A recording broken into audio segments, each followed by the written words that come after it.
عنده لكم سمعتي كمان إثيوبيا سدانا ناتشوي نبار قرب بتقرنيا كغبري دحراي بمحرنيا لسان جامان إرتراوس ينبرو طورنت قلالا نبرم أنا ما سوا كهو بحالا تملسو يمتال بلو ماسب إثيوبياوي يوزربت አንዳንዴ ሳይ ለምሳሌ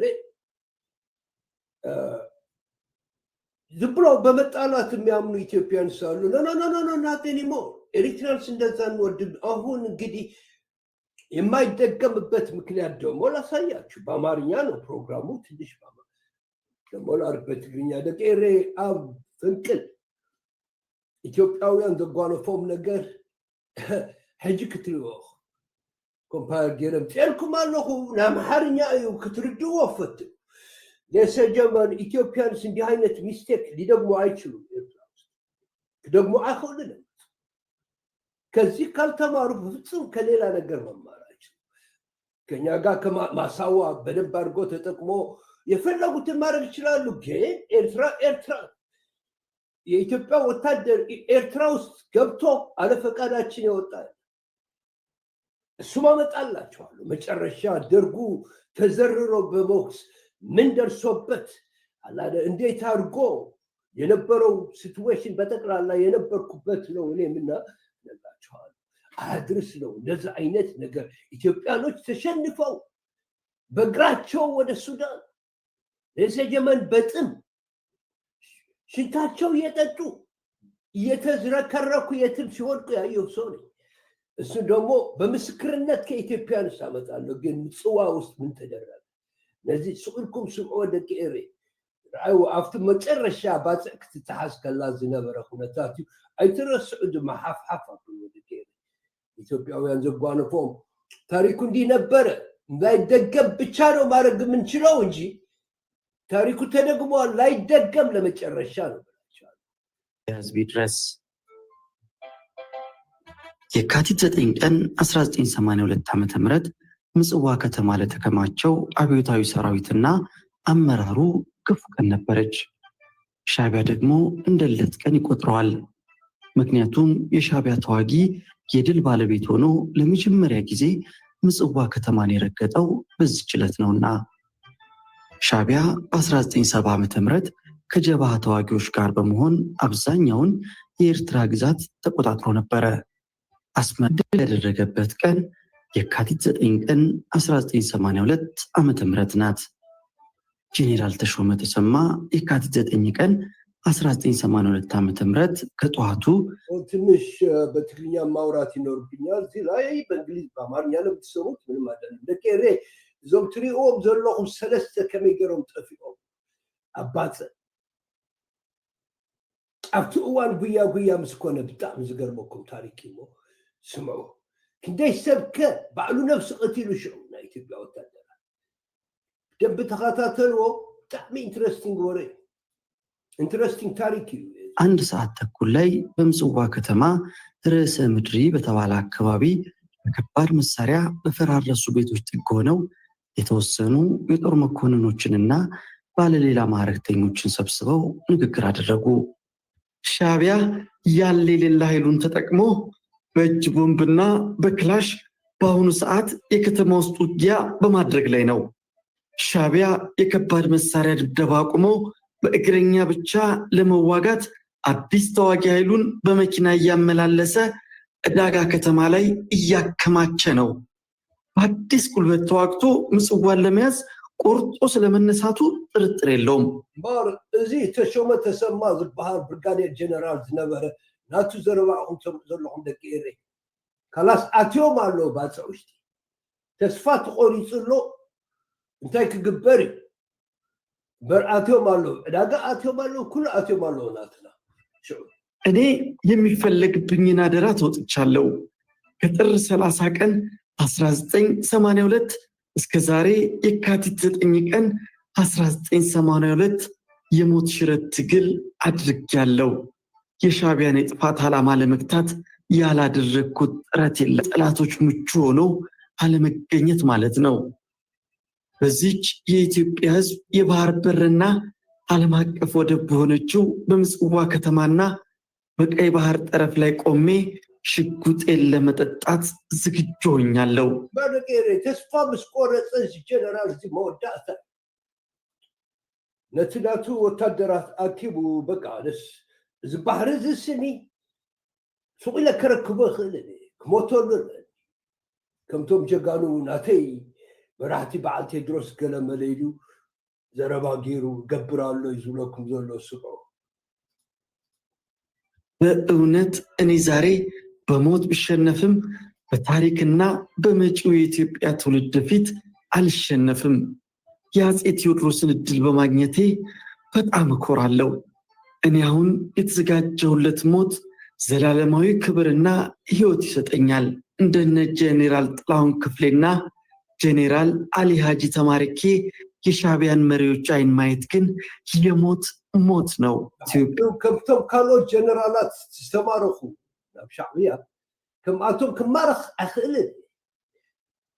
ከምቶም ቅድሚ ሕጂ ዝሓለፉ ባዕሎም ንሃገሮም ሂወቶም ዘጥፍኡ ከም በዓል ቴድሮስ ኮይነ ክመውት ዝብል ዘሎ ምስኪናይ የኢትዮጵያ ሕዝብና መንግስት የተሰጠኝን የጄኔራልነት ማዕረግ ሳላስደፍር ለመንግስትና ሕዝብ በገባሁት ቃል ኪዳን መሰረት አቅሜ የፈቀደውን ያህል ተዋግቼና ዋግቼ ሻዕቢያን አራግፌያለሁ። እንደ ጦር መሪም እንደ ተራ ተዋጊም ሆኜ ክላሽንኮቭ ጠመንጃ ይዤ ተፋልሜያለሁ።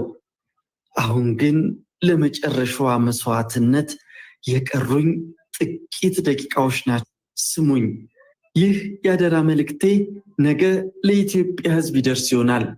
ምናልባት አምላክ ካለ ከእናንተ አንዱ መልእክቴን ለኢትዮጵያ ሕዝብና መንግስት ያደርሳል።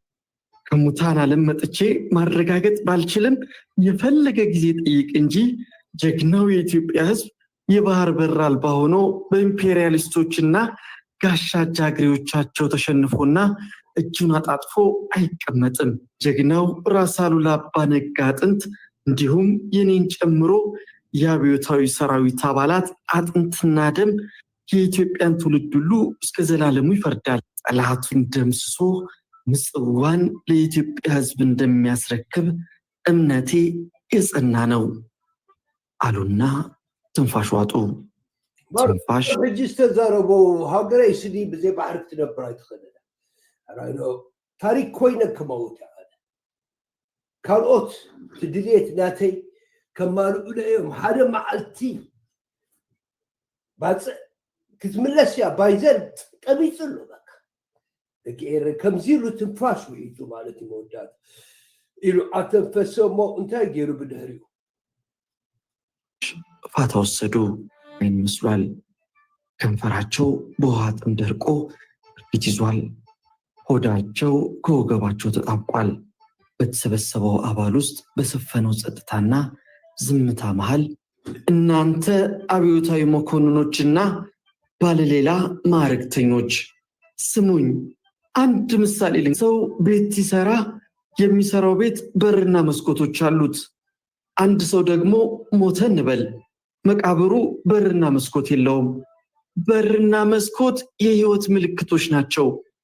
በመሆኑ ያለ ሀገር ነፃነትና ያለ ባህር በር ብልጽግና ስለሌለ የኢትዮጵያ ሕዝብ የባህር በር ተነጥቆ የሚኖር ሕዝብ አይወስኛለሁ። ደስተኛና እድለኛ ጄኔራል ነኝ።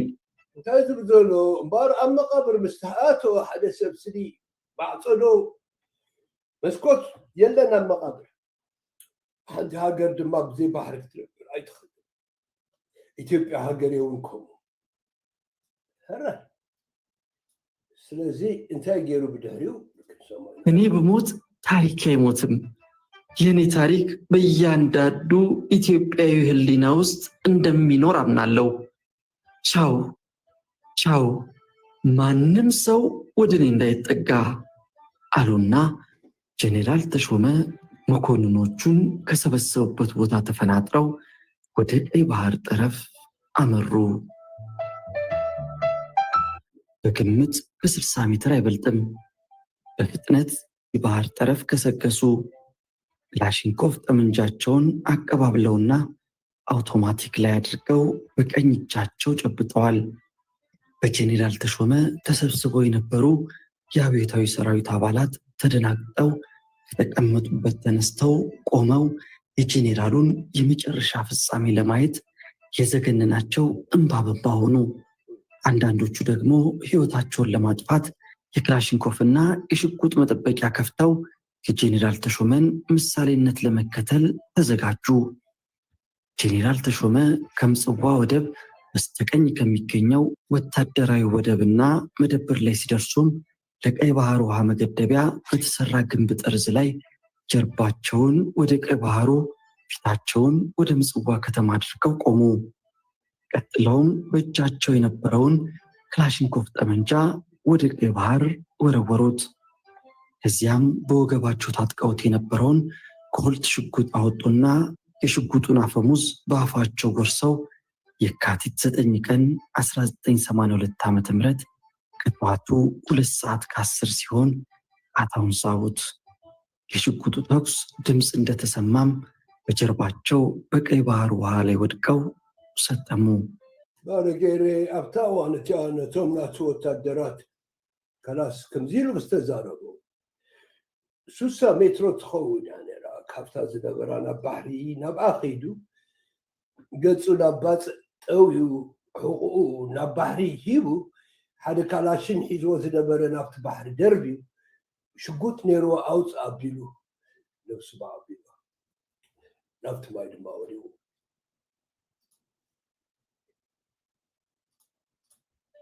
በመቶዎች የሚቆጠሩ የአብዮታዊ ሰራዊት አባላት በሩጫ ተሽቀዳድመው ባህሩ ጠረፍ ላይ ደርሰው የጄኔራሉን አስክሬን ሲመለከቱ ከጭንቅላታቸው የሚፈሰው ደም በቀይ ባህር ውሃ ላይ ቀልቶ ይታይ ነበር።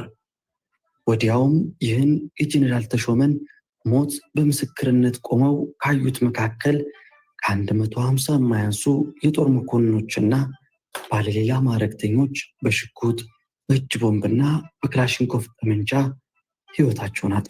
ሸዋንታያ ደቄሬ ኣብቲ እዋን እቲ ደቄሬ ደቂ ትግራይ ደቂ ኢትዮጵያ ከም ዝፈልጥዎ ባፅእ ዝፈልጦ ሰብ ወያነ ኦልሬዲ ሓንሳኣ እምበር ኣብቲ ናይ ሻድሻይ ወራራ ብድሕሪኡ ኣይትፈልጥን ኤርትራ እንታይ ገርኩም ባዕልና ዝወዳእና ባር ደም ምስ ፈሰሰ ናብቲ ማይ ኩሎም ከይዶም እቶም ሰባት ምስ ዝነበሩ በዓል እዚ ሰብኣይ እዚ ማለት እዩ ዋሬቨር 150 ዝኣኽሉ ወታደራት ድማ ነብሶም ኣጥፊኦም ቁፀሩ 150 ባዕሎም ነብሶም ዘጥፉ ንዑ ሪኦም ጀነራል ተሾመ ዓለሙ በማካሮቭ ሽጉጥ፣ ሻምበል አዲሱ በማካሮቭ ሽጉጥ ክፍለ ጦር ምክትል አዛዥ ከጀነራል ተሾመ ከሌሎችፈላለየ መገዲ ነብሶም ኣጥፊኦም ኣለኩም ኣብቲ ቪድዮ ቆሪፀዮም በር ገሊኡ ብቡምባ ገሊኡ ብገለመለ ገሊኡ ብጥይት ገለገለታት ካላሽን ኣብኣ መቸም 150 መኮንኖችና ባለሌላ ማዕረግተኞች ሞት በኋላ የተረፉትን አሰባስበው የሻዕቢያን ከበባ ሰብሮ ለመውጣት ሞከሩ። 50 አለቃ ታደሰንና ከ300 ያላነሱ የአብዮታዊ ሰራዊት አባላትን በቀጥታ በመምራት ከምጽዋ ከተማ ዋናውን የመኪና መንገድ ይዘው አዋጉ። ውጊያው ከባድ እልቂት ያስከተለ ነበር። ሻዕቢያን ያባረሩ የገደሉ ደቂ ትግራይ ደቂ ኢትዮጵያ እዚ ድማ ካልእ እናታቶም ዝነበረ እዩ ነቶም ዝተራረፉ ሒዙ ውግ ቀፂሉ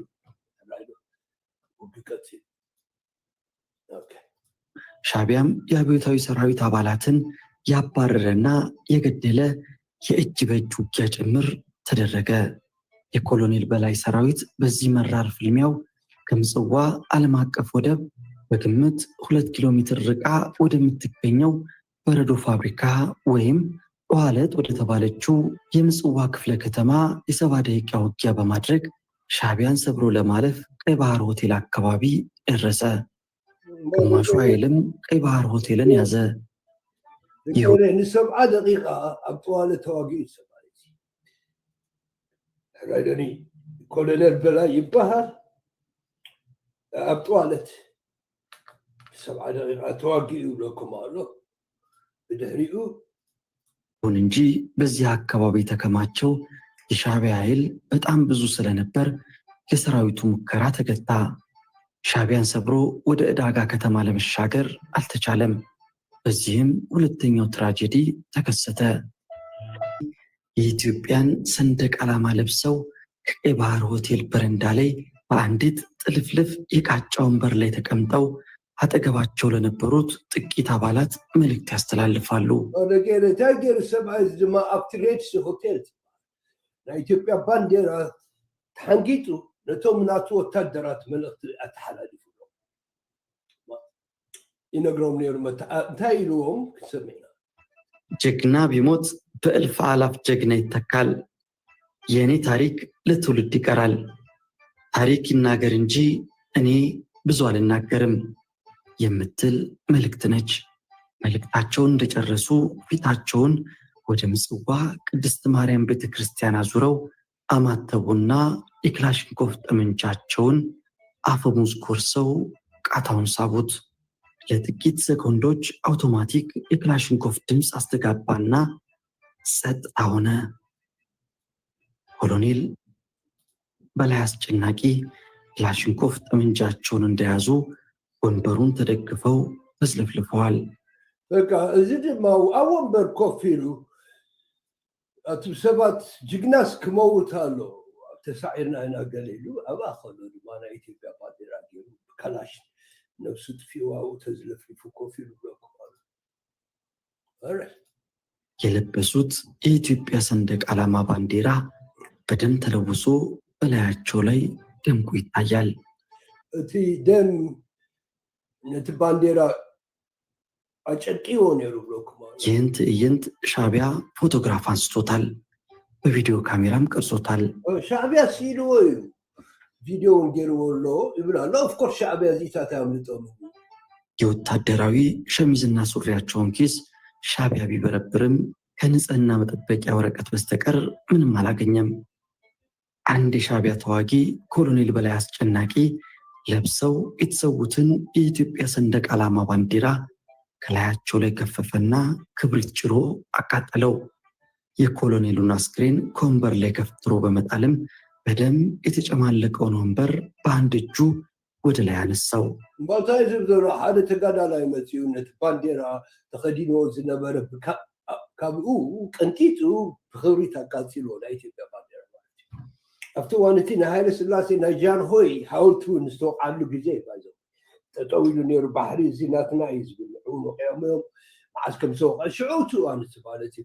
ድሓር ደርቢቦ ነቲ ሰብኣይ ይብለኩም ኣሎ በእግሩ ደርቢቦ ብኢዱ ዶ በእግሩ። ይህ ድርጊት ጋብ ያለውን ተኩስ በመጠኑ ቀሰቀሰው። ከአንድ አቅጣጫ የተተኮሰች ጥይት ያን የሻዕቢያ አባል ከነወንበሩ ጣለችው። ከዚህ በኋላ የሻዕቢያ ተዋጊዎች ተደናግጠው አካባቢውን ማሰስ ጀመሩ። እንታይ ገይሩ በአረ ንዕኡ ምስ ሰው ፅደፎ ካብቲ ወንበሩ ሞይቱን እዩ ዘሎ ነቲ ወንበር ሒዙ ከምዚ ይብል ነይሩ ዝበላ ሽዑ ጦርነት ተቐስቂሱ ነይሮም ዘይተወድኡ ቀቲሎሞ ዘሎ ናይ ኢትዮጵያ ወታደር ጥይት ወቂዕዎ ተጋዳላይ ሞይቱ። ብድሕሪኡ ተኩሲ እንደገና ተጀሚሩ ብሓንሳእ ድማ ፀጥ ኢሉ ተወድኡ ብብለኩም ፎቅ ላይ የወጡና ምድር ቤቱን ያሰሱ ቁስለኛም ይሁን ጤነኛ በየቤቶቹ ፍርስራሽ ስር ተደብቆ ያገኙትን የአብዮታዊ ሰራዊት አባላት የራሳቸውን ጥይት እየጠጡ ሞቱ። ብዙሓት ተኣኪቦም ዝነበሩ ናይ ኢትዮጵያ ወታደራት ኣብ ዝኾነ ቢልዲንጋት ኩሎም ከይኮነስ ብዙሓት ነፍሶም ቀቲሎም ብለኩም ኣሎ ብናታቶም መሳርሒ። ቀይ ባህር የኢትዮጵያ ዘላለማዊ ባህር ነው እያሉ መፈክር በማሰማት የክላሽንኮቭ ጥይት እየጠጡ የተሰዉም በርካታ ናቸው። ይህ ባህሪ ናይ ኢትዮጵያ ሀብቲ እዩ እንዳበልዮም ተሰውኦም ብለኩም ኣሎ። አንድ የስድስተኛ ክፍለ ጦር መረጃ መምሪያ ባልደረባ የሆነ እድሜው በግምት 45 የሚሆን መልኩ ጠየም ያለና ቀጭን የ50 አለቃነት ማዕረግ ያለው ባለሌላ ማዕረግተኛ M14 ጠመንጃ ታጥቆ በምጽዋ ወደብ አካባቢ ቦታ ይይዛል ባረጋገጠ ጊዜ ዘራፍ ዘራፍ አልሆንም ምርኮኛ ጄኔራል ተሾመ ዛሬ ጠዋት የጀግናው አፄ ቴዎድሮስን እድል በማግኘቴ እድለኛ ነኝ በማለት ሽጉጡን ጠጥተው በጀግንነት በቀይ ባህር ውሃ ላይ ወድቀው መቃብራቸውን ቀይ ባህር የመኪና መንገድ ለሻዕቢያ ከምሰራ ሞቴን በጀግንነት እንደ ጓድ ጄኔራል ተሾመ መርጫለሁ። ዘራፍ ዘራፍ የጎንደር ልጅ ሞት አይፈራም።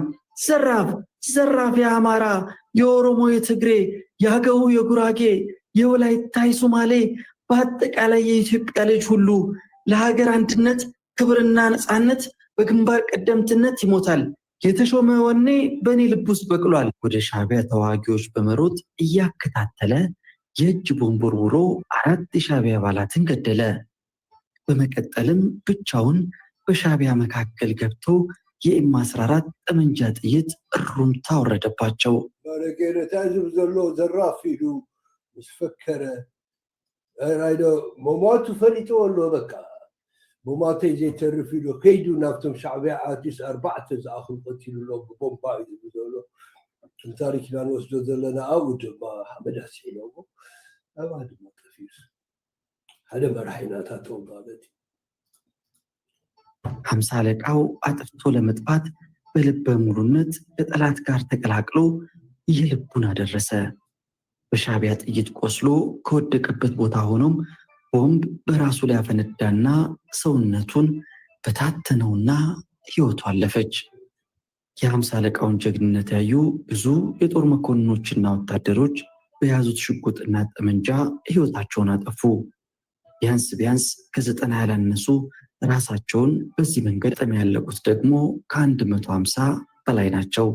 በዚሁ ዕለት ራሳቸው ኣብዚ ድማ ከሚትን 50 ላዕሊ يبل نيرو فتحده دحر 9 كيلو توحد بلالو بزي جما دكت سماي كوم مسكبر بومبا ام نفسه مسفنجره ام قوم اتيت بومبا عند دبرش مጨረሻ ለርሱን ኮም ገይሩ ብላል ከመገሩ ከምስተሞተ ዘይ ገድስ 9 አخلو ድማ ራዳኒ ባዕሎም ነፍስም ቀትሎም ብለኩም አሉ ፋክት መልሳ ቢለከስ ማዕኩም ሄክ ደይ ከም ዝበለ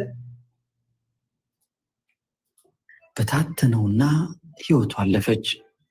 የ50 አለቃውን ጀግንነት ያዩ ብዙ የጦር መኮንኖችና ወታደሮች በያዙት ሽጉጥና ጠመንጃ ሕይወታቸውን አጠፉ። ቢያንስ ከ90 ያላነሱ ራሳቸውን በዚህ መንገድ ያለቁት ደግሞ ከ150 በላይ ናቸው። በዚሁ ዕለት በራሳቸው ጊዜ ከነሙሉ ትጥቃቸው እየዘለሉ ባህር ውስጥ ገብተው በመስጠም ያለቁት ደግሞ ከ150 በላይ ናቸው። ወለገለ ተብለኩም አሎክ ሰብ እጅፍታ ማዓልትቲያ ቶም ናይ መጀመሪያ 150 ነፍሶም ዝቆትሉ ጀነራል ተሾመ ራሱን ከገደለ በኋላ 150 ሰው ከዛ በኋላ እዚህ ጋር ደግሞ ኮሎኔል ስሙረሳው እዛ ላይ ደግሞ 90 ሰው ተሰዓድ ድማ ብድሕሪኡ ድማ ባዕሎም ናብቲ ባሕሪ ኣትዮም ሞቱ ድማ 150 ዝቆትሉ ساب جي 390 أبيلو نفسهم زدفوا حنتي مع التوشتيبات سبالت ልዩ ትርኢት ታይቶባታል።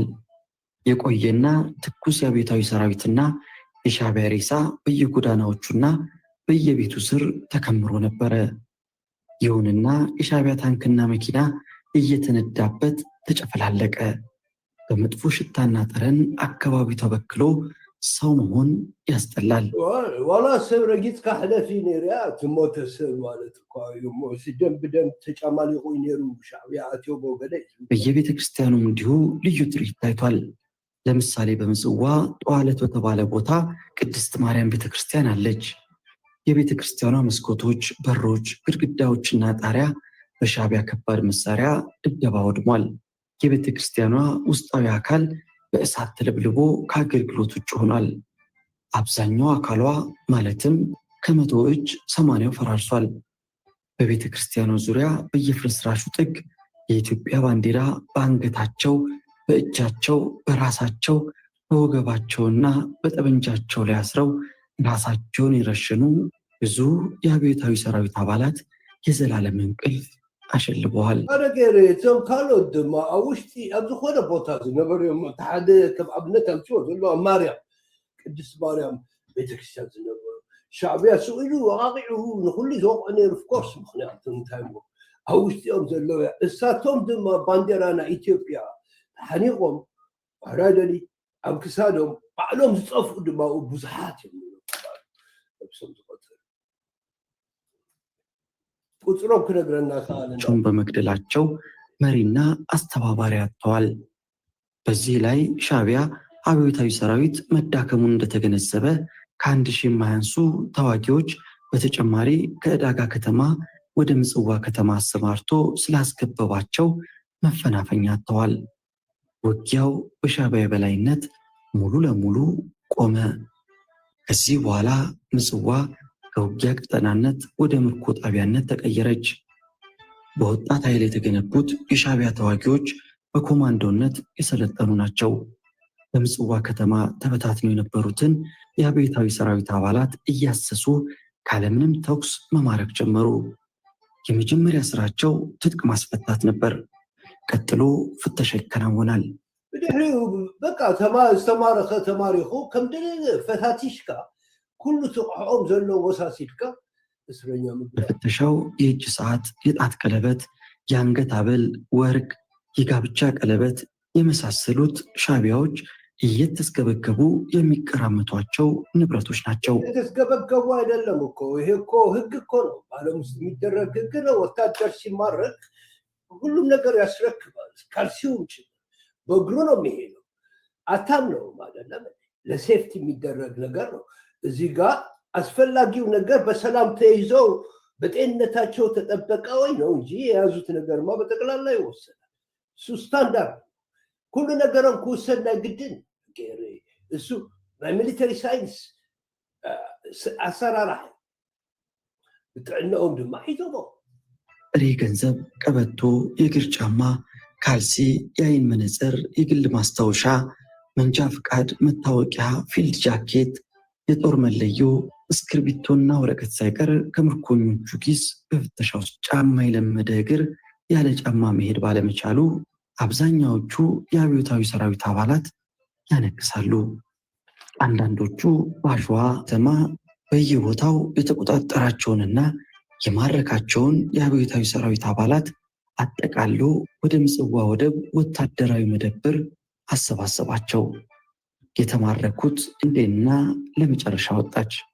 በአኳያው የምርኮኞቹን ስቃይና የሻዕቢያን ፈንጠዝያ የምታስተናግድ ከተማ ሆነች። ጄኔራል ሁሴን አህመድ መስጠት የነበረበትን ወታደራዊ ብቃት ባለመወጣታቸው 17,000 የኢትዮጵያ ሰራዊት በሻዕቢያ ታፍኖ ምጽዋ ላይ ቀርቷል። የኤርትራ ጉዳይ ያከተመለት የካቲት 9 ቀን 1982 ዓ.ም ነው። የወደብ ጉዳይም ጄኔራል ሁሴን ምጽዋን እያወቁ ለሻዕቢያ የለቀቁ ጄኔራል ናቸው። ጄኔራል ሁሴን በቂ ወታደር እዚህ የሩምባርት ታሪክ ላይ ስንጀመን የካቲት 9 ነው ያለው። በቃ ለዘለዓለም ታይም እስኪያልቅ ድረስ ጊዜ እስኪያልቅ ድረስ ሰው እስኪጠፋ ድረስ የኤርትራ ወደብ ሆኖ ይቀራል እንደነበረው ማለት ነው። ሽፍታው ተመታ፣ ተጎሰጎሰ፣ ተረገጠ በሀገር ልጅ ጋር በጀግና መጨረሻ ከምዚ ኮይኑ ንብለኩም 17,000 ደቂ ብናታቶ ምስክርነት 17,000 ማሳዋ ውስጥ የተፋው እዚህ ላይ አትሊስት 390 ሰባት ባዕሎም ዝቆተሉ ማለት ነው። ደቂ ኢትዮጵያንስ ሞኞች አይደሉም። ይህን የሚደግሙ መድገም አይቻልም። ለሶስት ነገር መድገም የማይቻለው ለብዙ አንደኛ እዛ አይደርሱም። ማሳዋ ውስጥ ሊደርስ ወይ አሰብ ውስጥ ሊደርስ የሚችል ወታደር የለም። ሁለተኛ ኢሊጋል ነው። ሶስተኛ እንደተለመደው መሳሪያውን አስረክቦ ታስሮ ይወጣል። ሌላ ጊዜ አቀርብላችኋለሁ እንዴት እንደተደረገ መጨረሻ በዝጌና ዝምዝሞ ዝኣቶ ኤርትራ ዝወፅአለን እዚ ተዝርስዕዎ ኢትዮጵያንስ ንርእሶም ኢሎም ሓሾም ነይሩ።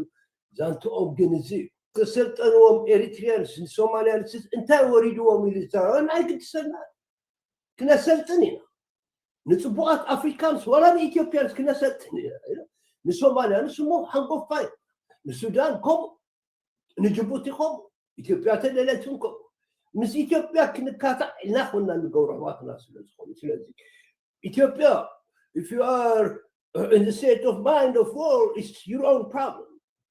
But we are in the mind of in the state mind of peace. Therefore, our country intact and our people healthy. You understand what I'm saying? We're not competing with the Ethiopians. competition we are just part of the world, participating, trying to develop with whoever wants to develop with us. Friendship instead of antagonism. እርክነት ምዝገበረ ስለዚህ ከምዚ ልተወዲዩ ናይ ባፅ ንዘለዓለም ኮይኑ ድማ ተርፍ ደቂ